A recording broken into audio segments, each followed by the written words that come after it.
সকালবেলা এক বিশাল অফিসের সামনে সারি সারি দামি গাড়ি এসে থামছিল। গাড়ির দরজা খুলে যারা নামছিলেন তাদের পরনে ছিল স্যুট, টাই আর চকচকে জুতো। প্রত্যেকে চোখে মুখে ছিল দ্রুত এগিয়ে যাওয়ার আর সফল হওয়ার তীব্র আকাঙ্ক্ষা। সেই ভিড়ের মধ্যে এক তরুণ খুব শান্ত পায়ে হেঁটে অফিসের মূল গেটের দিকে এগোচ্ছিল। তার কাঁধে ছিল একটি পুরনো ব্যাগ, জামা কাপড়ে হালকা ভাঁজ আর জুতো জোড়া এত পুরনো যে মনে হচ্ছিল অনেক দিন ধরে হেঁটে আসছে। তার নাম ছিল শুভ। কেউ তার দিকে ফিরেও তাকালো না, কারণ সবার চোখে সে ছিল একজন সাধারণ কর্মচারী। কিন্তু আসলে শুভ সাধারণ ছিল না, সে ছিল ওই কোম্পানির আসল উত্তরাধিকারী এবং ভবিষ্যৎ মালিক। বিদেশে পড়াশোনা শেষ করে সে সম্প্রতি ফিরে এসেছে এবং একটি বড় প্রতিষ্ঠানে ইন্টার্নশিপও করেছে। কিন্তু সে নিজের পরিচয় লুকিয়ে রাখার সিদ্ধান্ত নেয়। তার মনে হয়েছিল যদি তাকে এই কোম্পানির দায়িত্ব নিতে হয় তবে সবার আগে তা জানা দরকার তার দলটা আসলে কেমন, কে সৎ, কে তোষামোদকারী আর কে নিজের পদের অহংকারে মানবিকতা ভুলে গেছে। এই কারণেই সে একজন পরিচ্ছন্নতা কর্মীর ছদ্মবেশ নেয়। হাতে একটি ঝাড়ু নিয়ে কোমর ঝুঁকিয়ে সে অফিসের ভেতরে প্রবেশ করে। গেট পেরোতেই সে দ্রুত পায়ের আওয়াজ শুনতে পায়। একজন মহিলা হাই হিল পরে তার দিকে এগিয়ে আসছিলেন। তার নাম ছিল সনন্দা। তিনি ছিলেন কোম্পানির সহকারী ম্যানেজার, খুবই কঠোর, ক্ষমতাবানী আর তার অধীনস্থ কর্মীদের ওপর খবরদারি করার জন্য বিখ্যাত। শুভকে দেখে সনন্দার চোখ তীক্ষ্ণ হয়ে ওঠে। তিনি তাকে ওপর থেকে নিচ পর্যন্ত একবার দেখে নিয়ে কঠোর স্বরে বললেন, এখানে কেন দাঁড়িয়ে আছো? এক্ষুনি সব পরিষ্কার করো, এটা তোমার দাঁড়িয়ে থাকার জায়গা নয়। শুভ মাথা নিচু করে নেয়। এক মুহূর্তের জন্য তার বুকে যেন একটা সূক্ষ্ম ব্যথা অনুভূত হলো, কিন্তু সে মুখে শান্তভাব বজায় রাখল। সে নিঃশব্দে ঝাড়ু তুলে নিয়ে এক কোণে সরে যায়। এই অপমান সহ্য করা তার জন্য সহজ ছিল না, কিন্তু সে জানত তার আসল উদ্দেশ্য অন্য কিছু। এটি কোনো খেলা নয়, বরং একটি বড় পরীক্ষা যেখানে সফল হওয়া তার জন্য খুবই জরুরি। যাওয়ার আগে সনন্দা ব্যঙ্গ করে বললেন, হ্যাঁ, এখানে পুরনো পরিচ্ছন্নতা কর্মীর মতো আলসিমি দেখিও না, নয়তো বেশি দিন টিকতে পারবে না। তার কথা শুনে আশেপাশে থাকা কিছু কর্মচারী মুচকি হাসে। কেউ চাপা হাসি হাসে আর কেউ নিজের ফাইল নিয়ে মুখ লুকানোর ভান করে চলে যায়।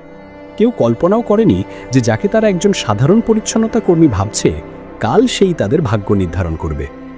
শুভ ঝাড়ু দিয়ে মেঝেতে একটা আঁচড় কেটে মনে মনে প্রতিজ্ঞা করল যে সে সব কিছু দেখবে, সব কিছু সহ্য করবে আর সময় এলে সত্যিটা সবার সামনে নিয়ে আসবে। খাবার মরের পরিবেশ প্রতিদিনের মতোই কোলাহলে ভরা ছিল। কিছু কর্মচারী উচ্চস্বরে হাসাহাসি করছিল, কেউ হাতে কফির মগ নিয়ে গল্প করছিল। শুভ চুপচাপ ঝাড়ু হাতে এক কোণে পরিষ্কার করার কাজে ব্যস্ত ছিল। তার চোখ মেঝের দিকে ছিল, কিন্তু কান সব কিছু শুনছিল।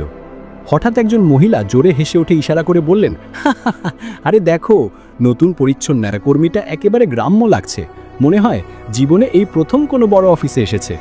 তার পাশে বসা আরেকজন মেয়ে সঙ্গে সঙ্গে বলে উঠল, হ্যাঁ, মনে হয় লিফটের বাটনও টিপ্পি জানে না। তাদের সঙ্গে বসা আরও একজন কর্মচারী আরও অপমান করে বলল, কালকে আবার যেন আমাদের সাথে ক্যান্টিনে বসে খাবার না চায়। এই সবার হাসি একসঙ্গে প্রতিধ্বনিত হলো। পরিবেশে ঘৃণা আর অহংকারের গন্ধ ছড়িয়ে পড়ল, কিন্তু শুভ মাথা তুললেনি। তার ঠোঁটে একটি হালকা নীরব হাসি ছিল। সে মনে মনে সবার চেহারা মনে রাখছিল। সে জানত এই রকম মুহূর্তগুলোই আসল পরীক্ষা, যেখানে মানুষের চরিত্র বোঝা যায়। সে সবার আসল রূপ মনে গেঁথে নিচ্ছিল। কিছুক্ষণ পর সবাই তাদের হাসি আর কফির কাপ শেষ করে খাবার ঘর থেকে চলে যায়। শুভ তখনও পরিষ্কারের কাজে ব্যস্ত ছিল। তার ভেতর কোথাও হয়তো ক্রোধের একটি স্ফুলিঙ্গ জ্বলে উঠছিল, কিন্তু সে নিজের মনকে শান্ত করে নেয়। সে জানত যদি সে আবেগপ্রবণ হয়ে পড়ে তাহলে তার পুরো পরিকল্পনা ব্যর্থ হয়ে যাবে। তাকে ধৈর্য আর বিচক্ষণতার সাথে এগিয়ে যেতে হবে। সন্ধ্যা নেমে আসছিল। অফিসের দরজার বাইরে আলো ঝলমলে একটি দামি গাড়ি এসে থামল। শুভ দূর থেকে দেখল সনন্দা ফোনে কথা বলতে বলতে গাড়িতে উঠছেন। তার চেহারায় অহংকার আর আচরণের দাম্ভিকতা স্পষ্ট। কাছে দাঁড়ানো সিকিউরিটি গার্ড গাড়ির দরজা খুলে দিল আর সনন্দা হেসে ভেতরে বসলেন। ফোনে তার বলা কথা শুভর কানে গেল, হ্যাঁ হানি, আজ রাতে আমাকে কোনো 5 স্টার রেস্টুরেন্টে নিয়ে যেও, কোনো সস্তা ক্যাফেতে আমি যেতে পারবো না। শুভ এক মুহূর্তের জন্য দৃশ্যটা মনোযোগ দিয়ে দেখল, তারপর আস্তে আস্তে চোখ নামিয়ে নিল। তার মনে একটাই চিন্তা এলো, এই অহংকার বেশি দিন থাকবে না। ক্ষমতা আর পদ মানুষকে সবসময় বাঁচাতে পারে না, একদিন না একদিন সত্যিটা সবার সামনে আসবেই। শুভ শান্ত পায়ে অফিস থেকে বেরিয়ে এলো। সন্ধ্যার ঠান্ডা হওয়া তার ক্লান্ত শরীর ছুঁয়ে গেল, কিন্তু তার চোখে ছিল এক দৃঢ় সংকল্পের দ্যুতি। এটি ছিল একটা দীর্ঘ খেলার শুরু, যেখানে প্রতিটি মিথ্যা, প্রতিটি অহংকার আর প্রতিটি অবিচার উন্মোচিত হতে চলেছে। মেঝে তখনও ভেজা ছিল। এই পরিষ্কারটা কি তুমি করেছো? হঠাৎ সানন্দার কঠোর কণ্ঠস্বর শোনা গেল। মেঝে এখনো ভেজা, কেউ যদি পিছলে পড়ে যায়, তোমার কি বুদ্ধিশুদ্ধি কিছু নেই? শুভ মাথা নিচু করে নিল। আর চুপচাপ আবার মেঝে পরিষ্কার করতে লাগলো। আশেপাশে দাঁড়িয়ে থাকা কিছু কর্মচারী একে অপরের দিকে তাকালো। কারো মনে হয়তো একটু সহানুভূতি এসেছিল, কিন্তু কেউ মুখ খুলতে সাহস পেল না। তারা জানত সানন্দার সামনে কথা বলা মানে নিজের বিপদ ডেকে আনা। সবাই চোখ সরিয়ে নিয়ে নিজের কাজে লেগে গেল। এই দিনগুলোতে শুভর পরিচয় হয় ফিরোজ নামের এক পুরনো পরিচ্ছন্নতা কর্মীর সাথে। ফিরোজ বহু বছর ধরে এই কোম্পানিতে কাজ করতেন। তিনি সহজ সরল একজন মানুষ, কম কথা বলেন, কিন্তু তার মনটা খুব পরিষ্কার। তিনি সবসময় কঠোর পরিশ্রম করতেন এবং কারো সঙ্গে ঝগড়া করতেন না। কর্মীরা প্রায়ই তাকে নিয়ে মজা করত। কেউ তাকে বুড়ো পরিচ্ছন্নতা কর্মী বলতো, আবার কেউ তার পোশাক নিয়ে কটাক্ষ করত, কিন্তু ফিরোজ কখনো কিছু মনে করতেন না। শুভ ফিরোজের মধ্যে এক অন্যরকম আলো দেখতে পেল। সে তার সাথে কাজ করতে করতে জিজ্ঞাসা করল, ভাই, আপনি এত বছর ধরে এখানে আছেন, লোকে যখন এভাবে অপমান করে তখন আপনার খারাপ লাগে না?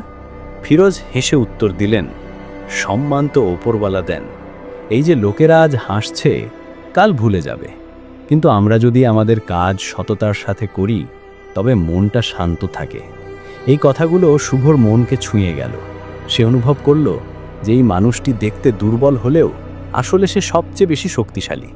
খাবার সময়ে ফিরোজ প্রায়ই তার রুটি ভাগ করে দিতেন। একদিন তিনি শুভকে অর্ধেক রুটি দিয়ে বললেন, নেও বাবা, তুমিও খেয়ে নাও, আমি তো একা মানুষ, আমার চলে যায়। তুমি যুবক, তোমার বেশি শক্তি দরকার। শুভর চোখে হালকা জল চলে এলো।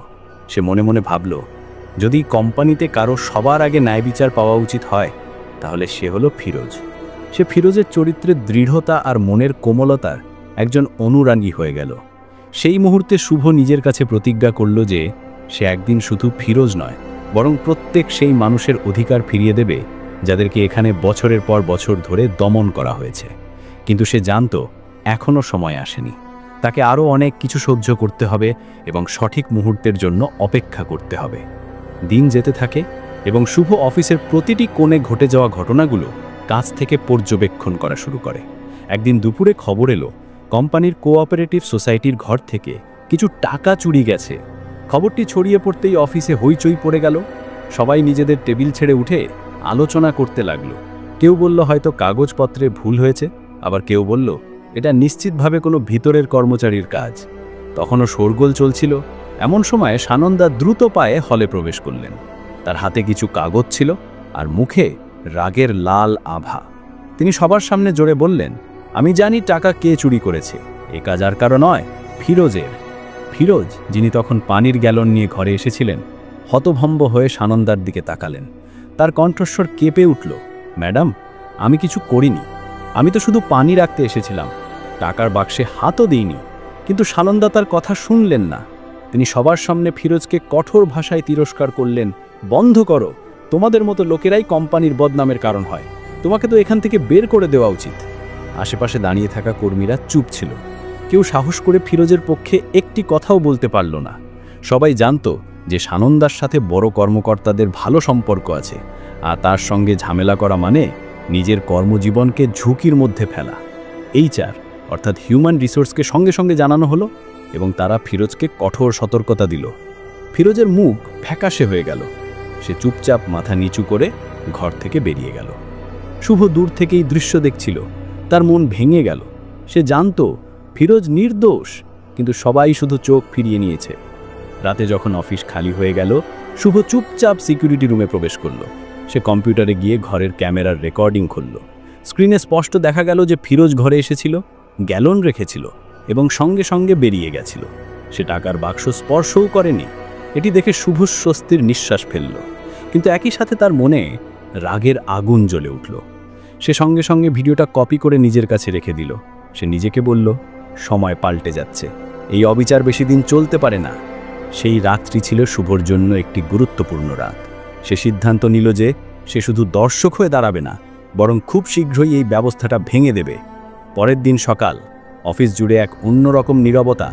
সবাই জানত কিছু একটা বড় ঘটতে চলেছে। ঠিক তখনই অফিসের মূল গেটে একটি কালো দামি গাড়ি এসে থামে। গাড়ি থেকে এক স্মার্ট তরুণ নামেন।